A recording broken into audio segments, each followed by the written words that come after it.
कारण की तुमची माझी पुन्हा भेट होईल की न होईल काही सांगता येत नाही. लक्षामध्ये पाचवा पुत्र एक मत सातवा पुत्र हा ऋतुध्वज. त्या राजाने सांगितलं, ऋतुध्वजाने सांगितलं राणीला, अगं एक तर राज्यासाठी राहू दे, सगळेच तो राणामध्ये पाठवते का, राज्य कोण करेल मग. म्हणून तो रायाच्या हाती दिदला, मग मदलसा देहांत समय अर्लका ते म्हणितले, बा तुझा पत्ती पडेल ते वेळी पत्र पहावे. आणि मग राणीने पतीच्या विनंतीला मान दिला आणि सांगितलं, एक पुत्र मी राज्यासाठी देते, पण पुत्राला सांगितलं, बाळा तू राज्यामध्ये राहा, तू राज्य कर, आणि राज्य झालं की तुझा कारभार संपला की तू सुद्धा दत्तात्रय प्रभूंना शरण जा. आता मी निघून चालले. आईने लेकराला सांगितलं. एखादी आई जेव्हा जाते तेव्हा ती मुलाला समजून सांगत असते. जेव्हा तुम्ही उपदेश घेता तेव्हा तुम्हाला गुरु समजून सांगतात, हे बघ आता उपदेश घेतला, आता दीक्षा घेतली, आता दारू पिता येणार नाही. सांगतात की नाही, सप्तव्यसन निषेध करा. आणि मग ते गुरु सांगून निघून जातात. आई आता सांगून निघून गेलेली आहे, त्याला आचार सांगितला. देव सुद्धा आले, देव सुद्धा आम्हाला सांगून आचार सांगून निघून गेलेले आहे. तुम्ही करा काय करायचं ते. राणी त्याला सांगते आणि मग त्याच्या दंडाला एक चिठ्ठी देते. त्या चिठ्ठीमध्ये वाक्य होतं, जेव्हा तो संकट येईल तेव्हा ती चिठ्ठी दंडाची तू उघडून बघायची.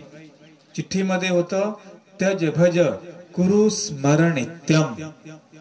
त्याचे म्हणजे त्याग कर, त्याग करून दत्तात्रय प्रभूंचं भजन कर, स्मरण कर नित्य. या सगळ्या गोष्टी तुला नित्य करायच्या. कधी, जेव्हा जर तुला काही अडचण आली तेव्हा दत्तात्रय प्रभूंचं आठव कर, त्यांचं स्मरण कर. अशा प्रकारचं वाक्य चिठ्ठीत लिहिलं. आणि आता राणी निघून गेलेली आहे. ऋतुध्वज काळ धर्मासी गेला. आता तो त्याचा देहांत झालेला आहे. इकडे अर्लक राज्य करू लागला. मग अर्लकाचे चौघे बंधू ऐसे ते विचारले, हा हो, हा अर्लक आमचा बंधू आणि राज्यस्थ निर्या जाईल, तरी चाला अनउपदेशो. शेवटी भावाची भावाला कीव येते. त्याचे जे 4 बंधू होते, हे 4 बंधू जंगलामध्ये तपश्चर्या करू लागले. तपश्चर्या करत असताना आता तपांती राज्य आणि राज्यांती नरक. तपाने प्राप्त केलेलं राज्य नरकाच्या वाटा सुरू झाल्या. आता पैसा माणसाला गप बसू देत नाही, संपत्ती गप बसू देत नाही. संपत्ती आली, पैसा आला की माणसाला वेगवेगळे वळणं लागतात, वाम मार्गाला जातो. आजही तुम्ही बघा ना, ढाब्यासमोर कोणाच्या गाड्या असतात, जे ॲडव्होकेट, जे डॉक्टर, जे इंजिनियर, यांच्या गाड्या कुठे आहेत, ढाब्यावर. शेतकरी कुठे आहे आपला, शेतात आणि घरामध्ये. त्याही मध्ये आमचा जो उपदेशी आहे तो तर आपला कर्म करतो आणि भेटलेला वेळ देवधर्म करतो. जे काही पहिले वायपट लक्षणं होते ते आता बाजूला झालेलं आहे. आणि मग शिकलेला शिक्षण कामाचं नाही, शिक्षणाबरोबर तुम्हाला संस्कारही महत्वाचे असतात. माणूसला शिकला म्हणजे झाला का शहाणा. आपली काही पद्धती आली, पायात बोट घालून जेवायचं. आली की नाही. आता हॉटेलला गेल्यावर काय करता, पायात बोट घालायचे जेवायचं. एवढं कशाला, तर मी कधी कधी तर पाहतो पायामध्ये खेटर असतात आणि वरून मस्त जेवत असतात. कळतंय का तुम्हाला, तो प्रसाद आहे, कशाचा काय आहे. या चुकीच्या गोष्टी करता कामा नये. संस्कार नसले की माणूस बिघडतो. जेव्हा आई होती, जेव्हा वडील होते, तेव्हा ज्याचे संस्कार होते, दोघांचा देहांत झाला. आता पोरगा मोकाट झालेला आहे, आता लगाम त्याचा सुटलेला आहे. तुम्ही पहा, जेव्हा आपण कोणाचं ऐकत नाही आपला लगाम ढिल्ला झालेला असतो. आणि स्वामी काय सांगतात, जीवाचा वागारा ढिल्ला होऊ देऊ नका. जर का तुम्ही तुमचा लगाम ढिल्ला केला, जर त्याला ताण दिला नाही तर तुम्ही कुठेही उधळसाल. तुम्ही बैलाच्या नाकामध्ये लगाम का बरं टाकता? की बैल उधळू नये. तुमच्या पण नाकात दिसणे पाहिजे की नाही? मग आता तुम्ही काय बैल आहे का?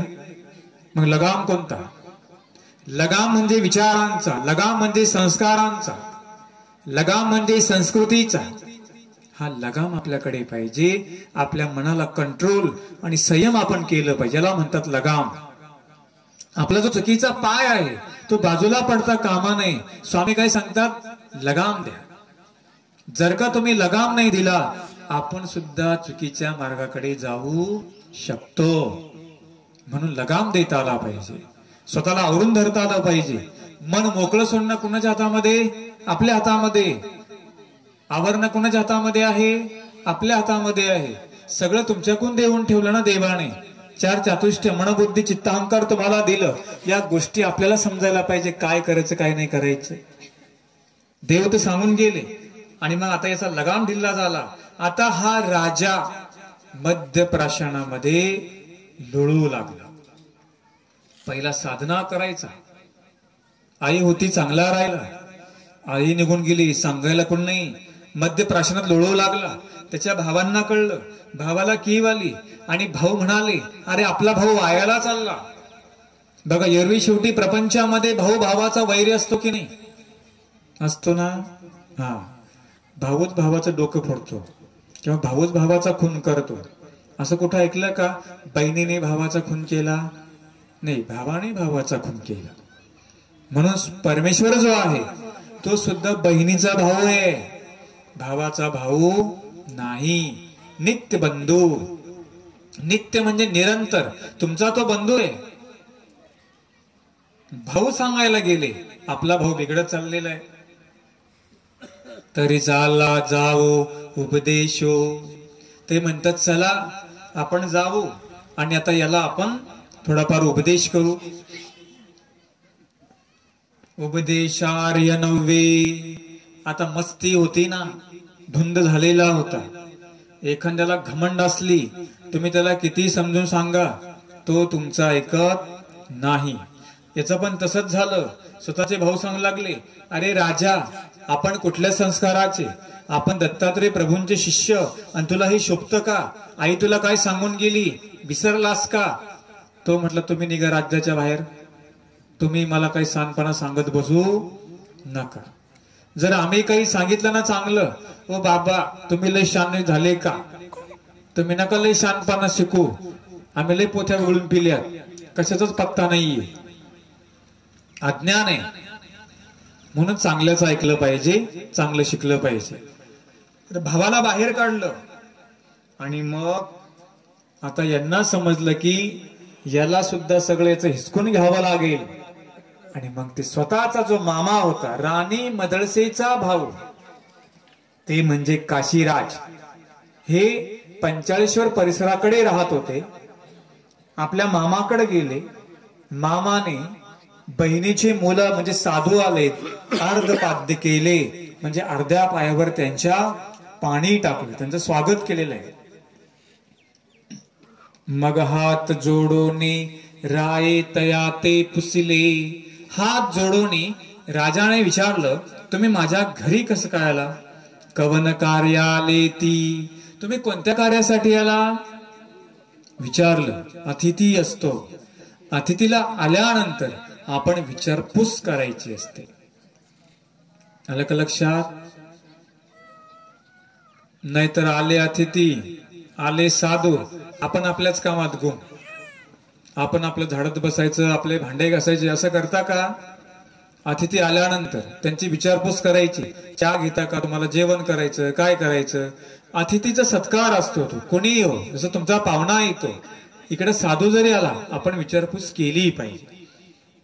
तेने म्हणतले आर्लक आमचा बंधू, तेने आमचे बाहेर घातले. आर्लक आमचा भाऊ आहे, त्या भावाने आम्हाला राज्याच्या बाहेर काढून दिलं. आपण राज्य करताय तरी अर्ध राज्य तुम्ही घ्या, अर्धे आम्हासी द्या. त्या भावाने सांगितलं त्याचं राज्य आता हिसकवा, हिसकून घ्या ते राज्य अर्ध राज्य आम्हाला द्या आणि अर्ध राज्य त्याला द्या, त्याला राज्यामध्ये ठेवायचं नाही.